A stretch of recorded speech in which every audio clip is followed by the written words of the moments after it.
Hello and welcome to Worlds Apart. The Ebola outbreak both raised and erased the boundaries between us. While politicians talked about closing borders, doctors and aid workers transcended them to deliver much-needed help. How can we reconcile the limits of politics with the seeming limitlessness of humanity? Well, to discuss that, I'm now joined by Joanne Liu, the International President of Doctors Without Borders. Dr. Liu, thank you very much for your time. Now, I know that the Ebola outbreak, one of the big stories of 2014, is already fading out of the headlines. There are still a lot of new cases, but I think the peak is over. Has this crisis taught us anything, any lessons in terms of how to respond and how not to respond to a health emergency like this? The Ebola epidemic has been, I would say, a real test in terms of international governance with respect to a public health emergency. I think that the world has been under stress for the last year, and then there were so many lessons to be learned, and I don't think we have capitalized on that yet, unfortunately. So what we know now is there is a dramatic decrease in number of cases, but the reality is that to get to the 0 cases, and we just have the European Union meeting on Ebola this week, it's going to be, I would say, the toughest part of the journey. Well, actually, you testified at this high-level EU meeting, and you said that the mortality rate in treatment centers that your organization runs is still around 50%. So is Ebola all about resources, money, doctors, expertise? And I think, at least to some extent, that issue has been addressed by now. Or is it ultimately about, you know, the disease waning out on its own, regardless of whether we intervene or not? Yeah, it's a very good question, actually. And I think only few people are asking this question, but that's a good one, with respect that we have massively bring some aid to West Africa, and I think it had made a bit of a difference, and now we see a dramatic decrease in number of cases. But the reality, is this making really a difference today, or is it only the behavior of the epidemic of the virus? I don't think we have a full answer to that, but we think that some of the answers that we've brought have made a difference, but the reality is it might come and goes as it happened. Organizations like the U.S. Center for Disease Control were predicting that around 1.4 million people could contract Ebola by the beginning of 2015, unless 70% of the cases were treated in treatment facilities. Obviously, that didn't happen. Were they wrong, or were they just exaggerating the danger in order to attract attention and perhaps much-needed funding? The thing is, I don't think it was being right or wrong, but basically what they were trying to do is to predict through modeling. But the reality is to have a modeling system, meaning that you will make some medical calculation to figure out and project yourself in the future. We didn't have an epidemic that happened in urban centers before, so we don't have the modeling. So most likely, we might be able to do it next time around if it happens again. But I don't think that it was, the figures of 1.4 million people was more, I would say, this could be the worst case scenario if nothing happens. But the reality is, we didn't get the 70% of people being treated in Ebola center as they were asking for to control the epidemic, and we still are now in a much better place than where we were in fall. Well, as of late February, there were, if I'm not mistaken, 24,000 cases reported worldwide. And even if you believe in the 20% visibility rate, something that you talked about on a number of occasions, that obviously falls, thankfully, so short of the catastrophic American predictions. You partially addressed what explains this gap between predictions and reality, but do you think there is any danger in the crying wolf attitude setting in by the time the next big health emergency arises? Because if you have such dramatic predictions in the beginning and it all turns out okay at the end, then perhaps the next time we have something like that, not necessarily with Ebola, but with another disease, the response may be a bit more complacent. Yeah, I guess it's always difficult, and then we need to strike the right balance. On the end, being the organization that has cried wolf in spring, I know what it is to cry for wolf. So it is something that is difficult. And the thing is, it seems today that we are always in sort of an overbidding environment, that unless you are using dramatic case scenario, it's very, very hard to get, I would say, the international community attention. And I would say that the disease of the 21st century is to living in a world of attention deficits from the States. What was very interesting to me as a media professional was the amount of attention that this disease got from mainstream media. It started with virtually nothing for the first 4 months and then rose exponentially, especially when the first cases were registered in the United States or in Europe. And I know a lot of people complain that Ebola only became an issue when it became an issue for the West, but I wonder if we can go a bit further than that and say that it only became an issue when media understood the appeal of Ebola and understood that this fear factor could also help drive ratings and perhaps even profits. Yeah, I don't totally agree with you, but I agree partly with something. It's the fact that the fear factor has been key in driving the response to Ebola. And we cannot be oblivious about it, and we cannot be complacent about it. I think that it was a reality check when all of a sudden a distant, bizarre disease suddenly was knocking at our doorstep. And you say, oh my God, this can be my neighbor. This can happen in my hospital. I'm a physician. I can have a case in my hospital. So all of a sudden there was an interest. But I think that for any, we say, epidemic or any crisis, when it's not close to you, it's very hard to, we say, create a reaction that will make you wanting to do something about it. Mm-hmm. And that, I think, also applies to the issue of vaccines, because before this outbreak there were no vaccines. Now we are talking about possibly 6 vaccines or drugs on the market, and the explanation that you normally hear is that the astronomical cost that would go into developing, and not enough profits that could be derived from the non-Western world if you sell the drugs there. I wonder if this is something that you encounter in your line of work often, the issue of vaccines and the availability depending on where the outbreak takes place?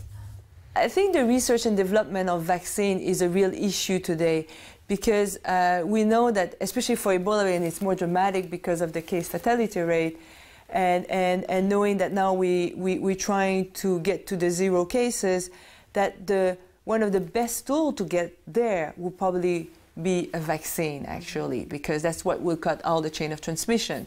On the other hand, talking in a more, I would say, larger and broader perspective, vaccine today is a key to, I will say, and the answer for some infectious diseases like malaria, and we hope we're going to find something, but as well some basic illnesses like pneumococcal vaccine, and that basically we know today that for children under 5, we have about, I would say, 7 to 8 million children dying under 5, and then we know that about 20% of them are dying from what we call an upper respiratory tract infection, and most likely it's from pneumococcus. And then right now we know that the vaccine is available, we know the vaccine exists, but the reality is not accessible because of its cost. Well, the Global Forum for Health Research just published a report on what it called the 10-90 gap, referring to the fact that only 10% of worldwide spending on health R&D goes into developing drugs and illnesses that affect the poorest 90% of the population. How can we close this gap? Because as things stand now, the interest of big pharmaceutical companies seem to be at odds with the interests of the majority of global population. Well, I think that we need to change the mindset, and I agree with you, and we need to disconnect the research and development and the possible, I would say, financial gain that you can get from it, or the financial loss that you can get of it by investing on it. And so if we were to disconnect that, then you might have a much better drive for research and development for where you have, I would say, astronomical figures and numbers of people in need for it. Like malaria, we know it's 500,000 deaths on a yearly basis. So we need a vaccine. Well, one way of of setting this disbalance would be relying on cheap generic drugs produced by a number of countries, primarily India. And I know that some 80% of the HIV drugs that your organization uses come from India, where they're 50 times cheaper than in the West. But on the other hand, it obviously poses very substantial intellectual property rights issues. Do the moral considerations in this case outweigh the legal ones? I mean, where do you strike a balance here? Yeah, and I think that this is why we fought, Médecins Sans Frontières at the end of the 90s, and we created the Access Campaign for Essential Drugs, and we used the money of our Peace Nobel Prize to do so. And so we believe the right to get treated and the right to the medicine when it exists. And so this is why the link between the research and development and the financial gain needs to happen. Because if we were to do that, then I don't think that the intellectual property would be such a huge issue. Mm-hmm. But in this fight that you just mentioned, you have pretty strong opponents, and one of them, the United States, the American government recently raised the possibility of trade sanctions against India if they don't reform their patent laws, in line with the interests of Big Pharma, even though I would claim Indian laws are pretty much in keeping with the WTO rules and other international law. It seems that that pressure is already working, because just recently the Indian government has delayed an approval for a generic drug for that could substitute an extremely expensive cancer medicine. How do you really do something about that? Because faced with that pressure, it seems that this idea of pharmacy for the global poor, for the world poor, that you are so passionate about, is not likely to work, because there's not much that the Indian government or any other government can do when faced with such political pressure. Right. I think your point is really well taken, and we are fighting it, and we have spent years to fight that. And the phenomena that you are discussing is what we call the greening of drugs. Basically, a drug that did exist that are being relabeled for something else. But the reality is we need to continue to fight for this, and I think it's going to be a long journey. But the reality is today the pharmaceutical company has a lot of leverage, and somehow I don't think that we can only do a confrontational discussion with them, but we need to find somehow a new narrative that will find what I call a win-win situation for both parties. So the reality is I find it absolutely, I would say, destabilizing to find out that people, if they were to develop drug on a market where you have such a huge population, at the end of the day, they will make the financial gains that they're hoping for. But when you're talking about having this new narrative or having a conversation, are you talking about the conversation between, let's say, aid workers or NGOs and corporations, or a conversation between aid workers and the governments that also tend to support those corporations? The thing is, we are accompanying, and like we did in the past, some states in terms of fighting for the right to do generics, and this is when we've done our petition in the late 90s, that's what we did.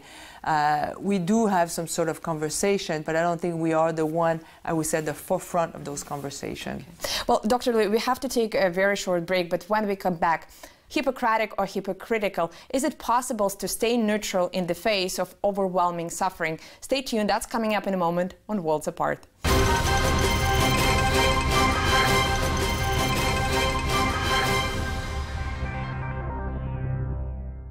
Welcome back to Worlds Apart, where we are discussing the politics of health with John Liu, the International President of Doctors Without Borders. Dr. Liu, the concept of neutrality and impartiality is enshrined in your organization, and yet it hasn't been without its controversies, let's put it like that. There's been, as far as I know, a fair amount of internal debate of how to deal with some of the gruesome things that your staff bear witness to in the field. Some believe that you have to remain silent on the issues of politics in order to be able to carry on with your operations. Others believe that it's a duty to raise a voice. How do you strike a balance between these two opposites? Well, the thing is, we have principle in terms of operation and how we intervene in countries, which are exactly based on what you said, is neutrality, impartiality, and independence. That's one thing.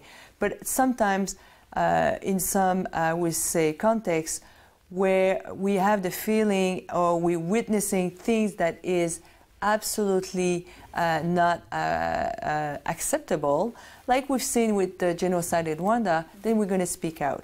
And I remember very well one of our slogans for Rwanda was, we cannot stop a genocide with doctors. And, Rwanda was not the only case. I think you were very vocal on the issue of Khmer Rouge in Cambodia. I think your organization was also sort of evicted from Ethiopia when you criticized the government. But I think since then you did indeed change your policy and you signed up to the code developed in conjunction with the Red Cross to remain neutral. What does neutrality mean in the current context? Does it mean, closing eyes and ears to all things political, or does it mean, on the contrary, listening to all sides and trying to make sense of it all? No, I think that you have done few shortcuts about our neutrality, but just for example, only a few days ago we have pulled out from Sudan. We are not able to access the population that are the most stricken by the current tension in the country, and it's not because of security reason, but it's because we're not accessing people in Sudan, in the Darfur, or in other areas. So that neutrality of shutting up and saying, this is not what we are in for. I know that you just came back from Afghanistan, and I think Afghanistan also poses some of those issues. If I'm not mistaken, you had to pull out from the country back in 2004 when 4 of your volunteers were killed. And back then, Doctors Without Borders accused the US-led coalition for intentionally blurring military and humanitarian lines and not respecting humanitarian principles. I think there was an example of distributing leaflets to the population saying that they would not receive humanitarian aid if they didn't share information on the Taliban. Is it possible really to remain neutral in such zones and conflict zones without yourself becoming a victim? Neutrality is a hard, I would say, endeavor, but I think this is something that we're always going to strive for. And I just returned from Afghanistan, and I was in Kunduz, in the northern part of the country. And I would say that I was absolutely astonished by what we have managed to accomplish over the last 5 years. We have a trauma center of 80 beds and 3 operating theater, 4 beds of our intensive care unit, and everybody feels that they have the right to come. And it's a hospital where neutrality is respected. Everybody is coming from all different parties for care for their trauma. We did achieve that, in 5 years. How long it's going to last? I have no clue. But what everybody knows about that center is once you are in MSF center, trauma center, you are in a neutral zone, and nothing will happen in terms of having someone hunting for you for something. And it's well recognized. Everybody gets high level of care, and it works for the time being. Well, but what I'm talking about is not neutrality from your side, but sort of the neutral environment that exists in an area. And one example of that would be, a couple of years ago, there was a controversy with the CIA using vaccination program as a cover to get information on Osama bin Laden. And obviously that led to very dramatic and very negative implications for health workers in that region.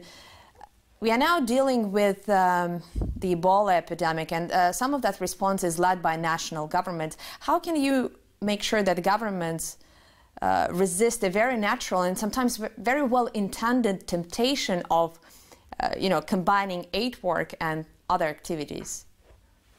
Well, the thing is, I cannot really comment on that because I'm not a state. I'm an international non-governmental organization, so I can comment on my activities. What I can say, and I don't think we can be naive of what's going on in the world, and I think Ebola was I would say, a very vivid example, is states, like Charles de Gaulle said, don't have friends but have interests. So nobody's going to do something for free. There's no free ride in this world. Hearing that from you is really surprising. I mean, who, if not, humanitarian organizations, should believe that there is something that we do for the sake of humanity as a whole. The thing, I think that people want this, but the reality is, for example, for Ebola, people intervened. They were the plight of the West African countries, but as well, they know that it's much better to have a strong countries in West Africa than have stricken and impoverished countries. So intervening is in the best interest of everybody. That's what I'm saying. Mm-hmm. In 2012, Doctors Without Borders disclosed that it paid an Al-Qaeda affiliated militia group a $10,000 registration fee to be able to set up projects in Somalia and in order to operate there. And besides illustrating the very difficult conditions that your staff have to work with, I think it also shows the type of moral and ethical decisions that you have to make, because obviously some of that money could have gone to purchase weapons that took lives, but you also ensure that you are there to save lives. And this is not just your dilemma. I think this is the main dilemma that stands before the international community now, whether you intervene and how exactly you intervene. Do you think aid workers can offer any advice on that front to politicians or state leaders? I think the example that you're giving has been an example that people have taken over and over again, and I get challenged almost in all my interviews. It's good to bring it up because the reality, we have nothing to hide, and everywhere where we work, we basically have to somehow pay some import taxes, whoever is the authority in power. So in this particular case, it was that kind of group, but in other places, if we go to Sudan, then it's going to be the Sudanese government. So it's just something that happens. We are confronted on a daily basis with dilemma in the field. This is something that is not new to us. It always has happened. We have to admit that today the world is a bit more polarized than what it was. But we were saying that every, I would say, decade brings its load of difficulties and dilemma. Mm-hmm. But you are guided by the principle of doing no harm. And again, if we look at the international politics, I think this is something that is being cited over and over again nowadays. Perhaps you have more in common with the politicians than you may think, because what you're trying to do and the dilemmas that you have faced in the past are very, very relevant to all of us in this highly polarized international environment. Yeah, I'm not sure what you're getting at, but I was just my role as a president and what we are trying to achieve and champion is getting access to the most vulnerable and population in need in the world, regardless of which context, regardless of affiliation, secondary to armed conflict or natural disaster or because of marginalization. That's what we're trying to achieve. Well, I guess my question was whether you believe that this do no harm principle applies to your work just as much as it perhaps should apply to politics. We will hope so. Well, let me ask you a question on immunization. There is the resurgence of another disease that's been making headlines recently. I'm talking about the measles outbreak across the United States, and the majority of those cases have been linked to parents opting out of vaccinating their children on philosophical and religious grounds. Do you believe that vaccination has become the victim of its own success? Because while you are trying to vaccinate people in the developing world, it seems that the developed world has been moving away from it.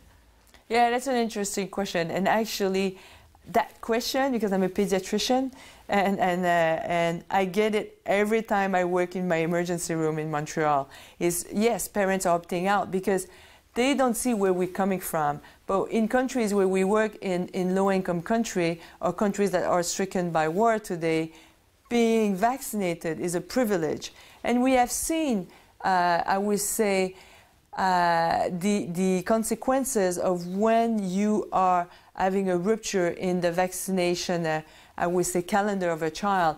What we've seen in Syria, and we've got eclosion, outbreaks of polio and measles, a disease that we haven't seen polio for 10 years.